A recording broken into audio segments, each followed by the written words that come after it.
I got news for the Republican Party. Unless they move to support Cruz, and unless they stand by the principles upon which the Republican Party was built upon, they will lose it anyway, one way or another. That's the thing about power. People always seek to keep it if they have it. Even if it's a small amount or a minuscule amount in comparison to others, they're going to keep it. They're going to do anything. It doesn't matter. Principles don't matter to a lot of these guys in Congress. And what I think is interesting is that Ted Cruz is calling them out on it. He's not just up there attacking Obamacare. He's attacking the Washington establishment, an establishment which seeks to protect their own positions, which seeks to protect its own power, and he's calling them out on it. And he's trying to break that. He is defending the Republican principle, which is that government should be in fear of its people, that government is a servant to the people. Anyone who defends this bill in any way or allows it to move forward is not defending the principles of conservatism or the principles upon which the Republican Party was built upon. The principles of the Republican Party are small government, free markets, strong family values, strong national defense. All four of them are threatened by the Affordable Care Act, known as Obamacare. That is why this senator is doing what he is doing. It's not a matter of will he get the votes. It's not a matter of this is how we do things in the Senate. It's a matter of fighting the good fight and standing by your principles. It means you fight to the bitter end regardless of the consequences. And as a Texan, he knows that. If you look on his lapel, he's got on his lapel a pin in reference to the Alamo.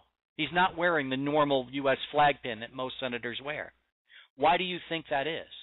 Because at the Alamo, a handful of people stood up for what they believed in and fought to the bitter end, even though they knew it was a hopeless battle.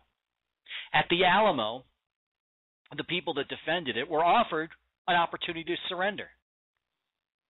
And by all accounts, there was no way they could hold on to that position. They knew that.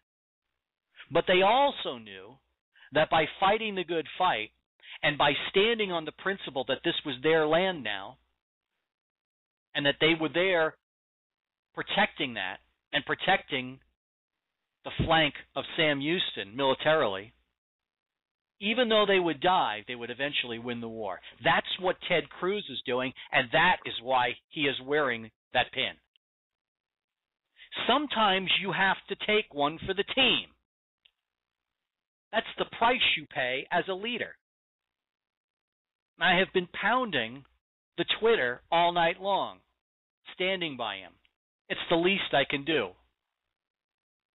People are saying that he is doing this for political power. In other words, to make himself more popular for a possible presidential run. Don't you believe it? Because this is a political suicide or a political murder, depending on your point of view. He is absolutely destroying any hope he has of the establishment support going forward. Just as Newt Gingrich did when he stood for a government shutdown. And just as when he ran for president, they destroyed him, they will do that or attempt to do that against Ted Cruz. We can't let that happen. The American people have got to stand for something. They've got to stand up and be counted. And they have to stand by Senator Ted Cruz, regardless of how the vote will go. Any Republican that stands up there and votes for it effectively allows Obamacare to go into power, because they could stop this. If the Republicans went to the wall and every Republican stood by Ted Cruz, then they would not have enough votes to go to cloture, and it would have to go back to the House and possibly a government shutdown. Government shutdowns mean everyone blames Congress. But let's face it, Congress's popularity is at an all-time low. What have they got to lose? only their own seats. They're worried they have to go back to their district and listen to the people howl about how government shutdown affected them. I got news for you. People are going to howl either way. They hate you. You might as well stand for a principle and politically die on your feet than live on your knees. And Ted Cruz, in his speeches, is trying to tell them that. Now, he's more polite than I am. He's more eloquent. I'm not polite or eloquent. I call it as I see it. That's why the show says negativity never sounded so good. I will not hold back. I'll call it for what it is. Anybody that votes and betrays conservative principles by voting for Obamacare at this point is a vote for economic and government slavery. I can't mince words with this. As this bill has been developed, and as Obamacare is slowly being rolled out one step at a time, we're starting to see the net effects of it. Rises in premiums, people left waiting for care, little children waiting for government to decide whether they live or die. That's already started. Wait till January 1st hits, and wait till it goes into force a couple years from now, when all those claims come rolling in, and all our premiums are sky high, and there ain't a damn thing anyone can do about it. You're going to have a split system where the wealthy get the best care, and everybody else is in a ward room screaming in pain, waiting to die. That is coming. I cannot emphasize it enough. That is what the left wants, because then they'll have legal grounds to start the elimination of its opposition. This is how socialist governments, leftist governments progress. I once said that if you vote in a leftist government, it will result in millions of people dead. I didn't say how. Everyone assumed I meant rounding them up in camps and sending off in trains, and I used to make jokes about it. No matter what happens, don't get on the train, because I've seen what's at the other end. But socialist governments can cause deaths in other ways. Ask the Russian people about Stalin. Ask the Chinese people about Mao. Ask the Italian people about Mussolini. All countries had untold debts, and all the debts arrived in different ways, and it will arrive in a different path in this government. If we continue to support leftism in government, and by that I mean this Obamacare bill, it will result not only in the destruction of the American way and American exceptionalism and free markets and any hope for prosperity going forward, it will destroy people. People will die. There's no question in my mind. It's just a matter of how. I suspect it may happen in the ward rooms and the waiting rooms of hospitals, but it could come in a variety of ways. This president has attempted to create another war in the Gulf, potentially another third world war.